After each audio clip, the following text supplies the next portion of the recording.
Contrôle émotionnel, la maîtrise stoïcienne des états intérieurs. Ressentir sans se soumettre. Celui qui est maître de lui-même est invincible. Marc Aurèle. Les émotions sont naturelles. Elles surgissent, traversent, bousculent. Mais elles ne doivent pas gouverner. Le stoïcien ne rejette pas ses émotions. Il les accueille, les observe, les comprend. Mais il ne s'y soumet pas. Ce chemin n'est pas une répression. Ce n'est pas une froideur. Ce n'est pas une carapace. C'est une lucidité. Une discipline. Une souveraineté. Pourquoi cet enseignement? Cet enseignement est une invitation à transformer ta relation à tes états intérieurs. À cesser de confondre émotion et vérité. À cesser de réagir sans conscience. À cesser de t'épuiser dans la confusion affective. C'est une voie pour faire de ton monde intérieur un espace de clarté, de puissance, de paix. Ce que tu vas explorer. À travers cet chapitre, tu vas apprendre à comprendre la nature des émotions et leur origine stoïcienne. Déconstruire les jugements qui les nourrissent. Maîtriser la colère sans l'étouffer. Traverser la peur avec grandeur. Accueillir la tristesse sans t'y noyer. Cultiver une joie stable et lucide. Et faire du contrôle émotionnel un art de vivre quotidien. Le contrôle émotionnel n'est pas une fermeture. C'est une ouverture. Une capacité à ressentir sans se perdre. À accueillir sans s'identifier. À transformer l'émotion en information. Et l'impulsion en intention. Le stoïcien ne cherche pas à ne rien ressentir. Il cherche à ne pas être esclave de ce qu'il ressent. Le pacte de maîtrise. Voici la promesse de ce chemin. Tu ne seras plus dominé par tes émotions. Tu ne fuiras plus ce qui te traverse. Tu ne confondras plus réaction et vérité. Tu incarneras une stabilité intérieure. Une puissance tranquille. Une paix active. Tu deviendras maître de toi-même. Et dans cette maîtrise, tu deviendras libre. Chapitre 1. Comprendre la nature des émotions. L'émotion n'est pas une ennemie, mais une énergie à comprendre. Ce n'est pas les choses qui nous troublent, mais les jugements que nous portons sur elles. Épictète. Les émotions ne sont pas des fautes. Elles ne sont pas des faiblesses. Elles ne sont pas des ennemis. Elles sont des mouvements intérieurs, des réactions à nos perceptions, des messagers de notre rapport au monde. Le stoïcien ne cherche pas à les supprimer. Il cherche à les comprendre, à les traverser, à les transformer. Qu'est-ce qu'une émotion selon les stoïciens? Les stoïciens distinguent 3 niveaux. L'impression, ce que je perçois, visage fermé, parole dure. Le jugement, ce que je pense de cette impression, il me rejette, je suis en danger. L'assentiment, le moment où je crois à ce jugement et où l'émotion surgit. Ce n'est donc pas l'événement qui crée l'émotion, mais le jugement que je porte sur lui. Ce qui trouble les hommes, ce ne sont pas les événements, mais l'idée qu'ils s'en font. Épictète. L'émotion comme onde, non comme identité. Une émotion est une onde. Elle monte, elle traverse, elle redescend. Mais elle ne te définit pas. Le stoïcien ne dit pas « je suis en colère ». Il dit « une colère me traverse ». Et cette distinction change tout. Tu n'es pas ton émotion. Tu es celui qui l'observe, qui la contient, qui la transforme. Exercice, observer sans fusionner. Pendant une journée, pratique cette séquence. Quand une émotion surgit, nomme-la. Je ressens de la peur, de la colère, de la tristesse. Observe son effet sur ton corps, ton souffle, ton esprit. Rappelle-toi, cette émotion n'est pas moi. Elle me traverse. Je peux la laisser passer. Cet exercice t'entraîne à la présence lucide. Les émotions ne sont pas des fautes, mais des signaux. Chaque émotion contient une information. La colère signale une limite franchie. La peur signale une incertitude ou un danger. La tristesse signale une perte ou un manque. La joie signale une cohérence ou une expansion. Le stoïcien écoute le signal, mais ne se laisse pas emporter par le bruit. L'émotion est une onde. Tu peux la surfer ou te laisser submerger. Sénèque. Passion vs émotion. La distinction stoïcienne. Les stoïciens distinguent l'émotion naturelle, surgissement passager, traversable. La passion, émotion entretenue, nourrie, amplifiée par le jugement. Le stoïcien accepte l'émotion, mais refuse la passion. Il ne laisse pas l'émotion devenir une habitude, une prison, une identité. Exercice, le journal des impressions. Chaque soir, note une émotion ressentie dans la journée. L'événement déclencheur. Le jugement que tu as porté. Ce que tu pourrais penser autrement demain. Ce journal devient un outil de déconstruction émotionnelle. L'émotion comme épreuve initiatique. Le stoïcien ne fuit pas l'émotion. Il l'utilise comme un terrain d'entraînement. Chaque émotion devient une opportunité de se connaître, de se maîtriser, de se libérer. Celui qui est maître de lui-même est invincible. Marc Aurèle. Comprendre la nature des émotions. C'est cesser de les craindre. C'est les accueillir sans s'y soumettre. C'est les observer sans s'y identifier. C'est les traverser sans s'y perdre. Le stoïcien ne cherche pas à ne rien ressentir. Il cherche à ne pas être dominé par ce qu'il ressent. Et dans cette maîtrise, il découvre une paix profonde, une puissance tranquille, une liberté intérieure. Chapitre 2. Le rôle du jugement dans la naissance de l'émotion. Ce n'est pas l'événement qui te trouble, c'est ton interprétation. Ce qui trouble les hommes, ce ne sont pas les événements, mais l'idée qu'ils s'en font. Épictète. La colère ne vient pas de l'autre. La peur ne vient pas du futur. La tristesse ne vient pas de la perte. Elles viennent du jugement que tu portes sur ce que tu vis. De la manière dont tu interprètes ce qui t'arrive. De la narration intérieure que tu choisis. Le stoïcien ne cherche pas à contrôler les événements. Il cherche à purifier son regard. L'émotion comme construction mentale. Chaque émotion est précédée d'un jugement. Ce jugement peut être conscient. Il m'a manqué de respect. Inconscient. Je ne suis pas assez. Automatique. C'est injuste. Hérité. Je dois réussir pour être aimé. Ce jugement crée l'émotion. Et si tu veux maîtriser ton monde intérieur, tu dois apprendre à interroger tes jugements. Le pouvoir de l'assentiment. Les stoïciens parlent des assentiments. Le moment où tu dis oui à une pensée, ce n'est pas l'impression qui te trouble, mais le fait d'y croire. Ce n'est pas l'insulte qui te blesse, mais le fait que tu crois qu'elle te définit. Épictète. Tu peux choisir de ne pas donner ton assentiment, de ne pas croire à tout ce que tu penses, de ne pas te laisser dominer par tes jugements automatiques. Marteau et clé exercice, le filtre stoïcien. Quand une émotion surgit, pose-toi ces questions. Quelle pensée l'a déclenchée? Est-ce une vérité ou une interprétation?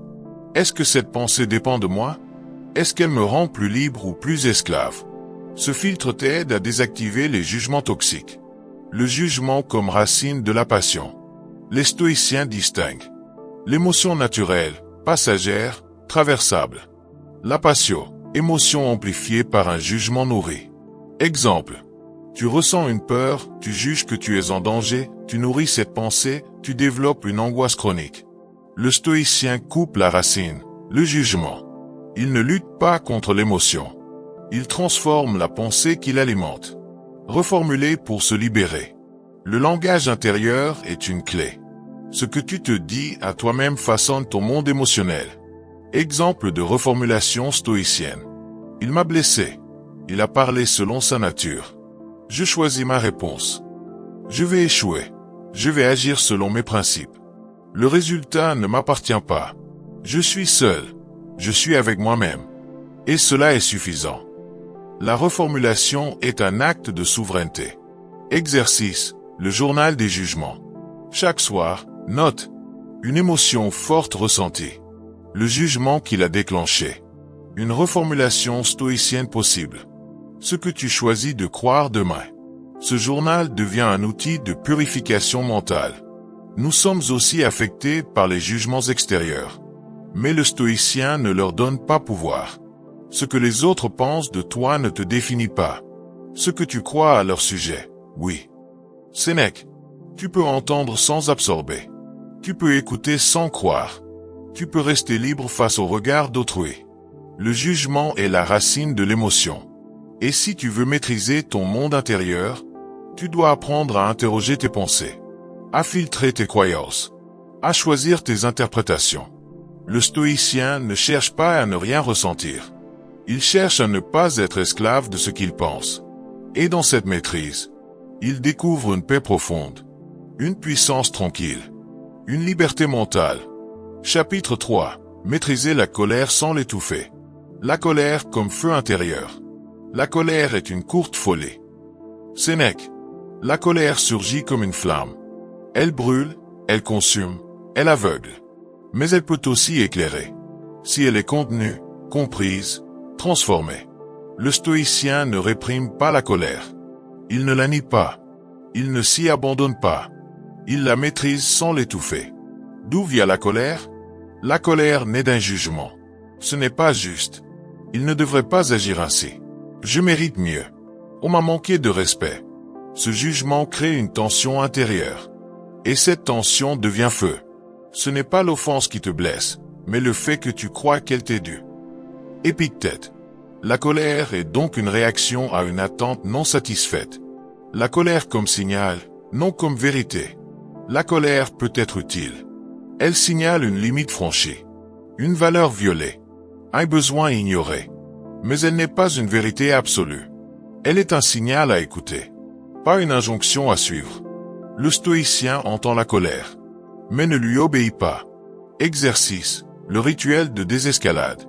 Quand la colère surgit, pratique cette séquence. Respire profondément pendant 60 secondes. Nomme l'émotion. Une colère me traverse. Identifie le jugement sous-jacent. Je pense que. Reformule stoïquement. Est-ce que cette pensée me rend libre ou esclave? Choisis ta réponse. Silence, parole juste, retrait, action alignée. Ce rituel transforme la réaction en maîtrise. Réprimer la colère, c'est l'amplifier. La colère réprimée devient rancune. Elle s'enfouit, elle s'envenime, elle rouge. Le stoïcien ne l'enferme pas. Il la traverse. Il la clarifie. Il la transforme. Ce que tu refuses de regarder te gouverne. Ce que tu observes te libère. Sénèque. La colère comme miroir de l'ego. Souvent, la colère révèle un attachement à l'image de soi. On m'a humilié. On ne m'a pas respecté. On m'a ignoré. Mais le stoïcien ne s'identifie pas à son statut, ni à son rôle, ni à son apparence. Il choisit la fidélité à ses principes, plutôt que la défense de son ego. Exercice, le miroir stoïcien. Après un moment de colère, écris ce que tu as ressenti, ce que tu pensais mériter, ce que cela dit de ton attachement, ce que tu choisis de lâcher pour retrouver ta paix. Ce miroir devient un outil de purification intérieure. La colère des autres. Nous sommes aussi affectés par la colère des autres. Mais le stoïcien ne se laisse pas contaminer. Ne laisse pas les tempêtes des autres troubler ton ciel. Épictète. Il écoute sans absorber. Il comprend sans se confondre. Il répond sans s'emporter. Maîtriser la colère. Ce n'est pas l'étouffer. C'est la traverser avec lucidité. C'est l'écouter sans s'y soumettre. C'est la transformer en clarté, en action juste, en paix active. Le stoïcien ne fuit pas le feu. Il apprend à le contenir, à le canaliser, à en faire une lumière intérieure.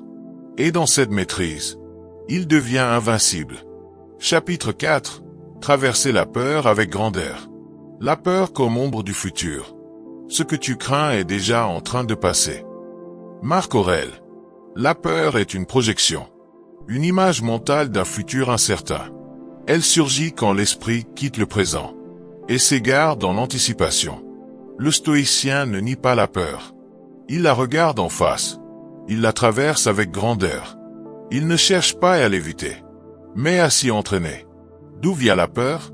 La peur naît d'un jugement. Je ne vais pas y arriver. Je vais perdre ce que j'aime. Je vais souffrir. Je ne suis pas prêt. Mais ce jugement est une hypothèse, pas une vérité. Ce que tu redoutes n'est pas encore arrivé, et peut-être n'arrivera jamais. Épictète. La peur est une fiction, et le stoïcien choisit de ne pas y croire aveuglément. La peur comme terrain d'entraînement. Le stoïcien utilise la peur comme un dojo intérieur. Chaque peur devient une opportunité de se connaître, de se renforcer, de se libérer. Il ne fuit pas. Il avance. Il transforme l'incertitude en discipline. Exercice, le regard stoïcien sur l'incertitude. Quand une peur surgit, pratique cette séquence. Identifie la peur. J'ai peur de. Décris le scénario redouté. Pose cette question. Est-ce que cela dépend de moi? Si oui, prépare-toi avec rigueur. Sinon, lâche prise avec grandeur. Ce regard te rend invincible face à l'incertitude. Visualisation négative, l'antidote stoïcien. Les stoïciens pratiquaient la premeditatio malorum, la visualisation des pires scénarios. Non pour se tourmenter, mais pour s'y préparer. En te préparant à perdre, tu apprends à vivre libre. Sénèque. En imaginant la perte, l'échec, la douleur, tu les désarmes, tu les intègres, tu les traverses avant qu'ils ne surviennent. La peur comme révélateur de l'attachement. Ce que tu crains de perdre révèle ce à quoi tu es attaché. Et ce à quoi tu es attaché peut te rendre esclave. Le stoïcien aime, agit, s'engage. Mais il ne s'attache pas. Il reste libre, même dans l'amour. Stable, même dans l'incertitude. Ce que tu possèdes peut être repris. Ce que tu es ne peut être volé. Marc Aurèle. Exercice. Le pacte de grandeur. Écris une déclaration personnelle. Je choisis de traverser la peur avec lucidité. Je choisis de me préparer à ce qui dépend de moi. Je choisis de lâcher ce qui ne dépend pas de moi. Je choisis la grandeur, même dans l'incertitude. Lis-la chaque matin comme un rappel de ta posture. La peur des autres. Nous absorbons aussi les peurs des autres. Leur anxiété, leur panique, leur agitation. Mais le stoïcien garde son centre. Il écoute sans absorber. Il comprend sans se confondre. Il reste maître de sa météo intérieure. Ne laisse pas les peurs des autres devenir les tiennes. Épictète. Traverser la peur avec grandeur. C'est refuser de vivre dans l'anticipation. C'est choisir la présence, la préparation, la lucidité. Le stoïcien ne cherche pas à ne jamais avoir peur. Il cherche à ne jamais être dominé par elle. Et dans cette posture, il devient libre, puissant, invincible. Chapitre 5. Accueillir la tristesse sans s'y noyer. La tristesse comme reflet de l'attachement. Ce que tu as aimé ne t'est pas enlevé. Il vit en toi. Marc Aurèle. La tristesse est noble. Elle témoigne d'un lien, d'un amour, d'une perte. Mais elle peut devenir poison si elle se transforme en noyade intérieure. Le stoïcien ne rejette pas la tristesse. Il l'accueille avec grandeur. Il l'honorait sans s'y enfermer. Il la traverse sans s'y perdre. D'où vient la tristesse? La tristesse naît d'un jugement. J'ai perdu ce qui comptait. Cela ne reviendra jamais. Je suis seul. Je ne suis plus complet. Mais ce jugement est une interprétation, pas une vérité absolue. Ce que le destin reprend, il ne le vole pas, il le rend. Sénèque. Le stoïcien transforme la perte en mémoire active et la douleur en fidélité intérieure. La tristesse comme passage, non comme prison. La tristesse est un passage, un tunnel, un rite de transformation. Mais si tu t'y attardes trop, elle devient prison, elle devient identité, elle devient enfermement. Le stoïcien traverse, mais ne s'installe pas. Exercice, le sanctuaire intérieur. Choisis une personne, une époque, une chose que tu as perdue. Puis écris ce que cela t'a apporté, ce que tu choisis de garder en toi, ce que tu es prêt à laisser partir. Comment tu peux honorer cette mémoire par tes actes? Ce sanctuaire devient une source de force, et non de nostalgie. La tristesse comme miroir de l'attachement. Ce que tu pleures révèle ce à quoi tu étais attaché. Et ce à quoi tu es attaché peut te rendre esclave. Le stoïcien aime, mais il ne dépend pas. Il honore, mais il ne s'accroche pas. Ce que tu possèdes peut être repris. Ce que tu es ne peut être volé. Marc Aurèle. La solitude stoïcienne. La tristesse est souvent liée à la solitude.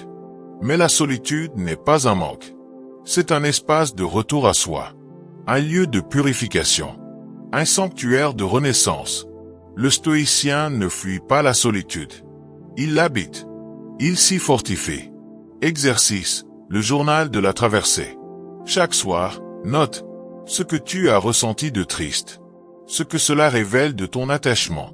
Ce que tu choisis de transformer. Ce que tu veux honorer demain par un acte de grandeur. Ce journal devient un compagnon de résilience. La tristesse des autres.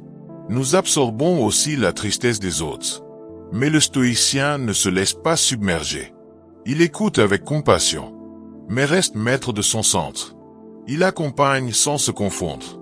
Il soutient sans se sacrifier. Ne te noie pas dans la peine des autres. Sois leur rive. Épictète. Accueillir la tristesse sans s'y noyer. C'est honorer ce qui fut, sans s'attacher à ce qui n'est plus. C'est transformer la perte en mémoire active, la douleur en sagesse, le manque en force. Le stoïcien ne fuit pas la tristesse. Il la traverse avec grandeur. Et dans cette traversée, il devient plus libre, plus lucide, plus vivant. Chapitre 6. Cultiver la joie stoïcienne. La joie comme cohérence intérieure. La joie véritable vient de l'accord avec la nature. Sénèque. La joie stoïcienne n'est pas un éclat passager. Ce n'est pas une euphorie. Ce n'est pas un plaisir dépendant des circonstances. C'est une paix active. Une cohérence entre ce que tu vis, ce que tu choisis, et ce que tu incarnes. Le stoïcien ne cherche pas la joie dans le monde. Il la cultive en lui. Différence entre plaisir et joie. Le plaisir est instantané, dépendant d'un stimulus extérieur, suivi souvent d'un manque ou d'une chute. La joie stoïcienne est durable, indépendante des circonstances, fondée sur la vertu, la clarté, la maîtrise. Le plaisir peut être volé. La joie stoïcienne est inaltérable. Épictète. Le stoïcien ne fuit pas le plaisir, mais il ne le confond pas avec la joie. La joie comme fruit de la vertu. La joie naît quand tu vis en accord avec tes principes, quand tu agis selon ta nature profonde, quand tu choisis la justesse plutôt que la facilité. La joie est le signe que tu es aligné. Elle ne vient pas de ce que tu obtiens, mais de ce que tu incarnes. La joie est le calme de l'âme qui sait qu'elle est droite. Marc Aurèle. Exercice. Le journal de la joie stoïcienne. Chaque soir, note un acte aligné que tu as posé, une pensée juste que tu as entretenue, une émotion paisible que tu as traversée, une gratitude lucide que tu as ressentie. Ce journal devient un miroir de ta cohérence intérieure. La joie comme discipline. La joie n'est pas un hasard. C'est une pratique, une posture, une fidélité à soi. Le stoïcien cultive la joie comme on cultive un jardin. Avec attention, régularité, patience. Il ne l'attend pas. Il la construit. La gratitude stoïcienne. La gratitude stoïcienne ne dépend pas de ce que tu reçois. Elle dépend de ta capacité à reconnaître ce qui est juste, ce qui est suffisant, ce qui est stable. Le stoïcien ne dit pas « j'ai tout ce que je veux ». Il dit « je veux ce que j'ai ». Celui qui sait voir ce qui est, trouve toujours une raison de se réjouir. Sénèque. Marteau clé exercice. Le rituel de joie matinale. Chaque matin, écris une chose que tu choisis d'honorer aujourd'hui. Une vertu que tu veux incarner. Une gratitude que tu ressens. Une action juste que tu vas poser. Ce rituel t'ancre dans la joie active. La joie face à l'adversité. Le stoïcien ne perd pas sa joie quand le monde vacille. Car sa joie ne dépend pas du monde. Elle dépend de sa posture. Même dans la difficulté, il peut ressentir la paix, la fierté, la grandeur. Celui qui agit selon sa nature ne peut être troublé. Épictète. Cultiver la joie stoïcienne. C'est choisir la cohérence plutôt que l'euphorie. C'est vivre selon ses principes, plutôt que selon ses impulsions. C'est construire une paix durable, plutôt qu'attendre un plaisir instable. Le stoïcien ne cherche pas la joie. Il la mérite. Et dans cette posture, il devient lumineux, stable, libre. Chapitre 7. Le contrôle émotionnel comme art de vivre. De la technique à la posture. Celui qui est maître de lui-même est invincible. Marc Aurèle. Le contrôle émotionnel n'est pas une méthode ponctuelle. Ce n'est pas un outil de crise. Ce n'est pas une stratégie de survie. C'est une posture. Un art de vivre. Une manière d'habiter le monde avec stabilité, clarté, grandeur. Le stoïcien ne pratique pas la maîtrise émotionnelle uniquement quand tout va mal. Il en fait une discipline quotidienne. Une fidélité à soi. L'émotion comme épreuve quotidienne. Chaque jour, tu es traversé par des agacements, des peurs, des doutes, des élans, des blessures. Et chaque jour, tu peux choisir de réagir ou de répondre, de t'identifier ou de te détacher, de nourrir ou de purifier, de subir ou de maîtriser. Le contrôle émotionnel devient alors une pratique vivante. La stabilité intérieure comme puissance sociale. Le monde est instable.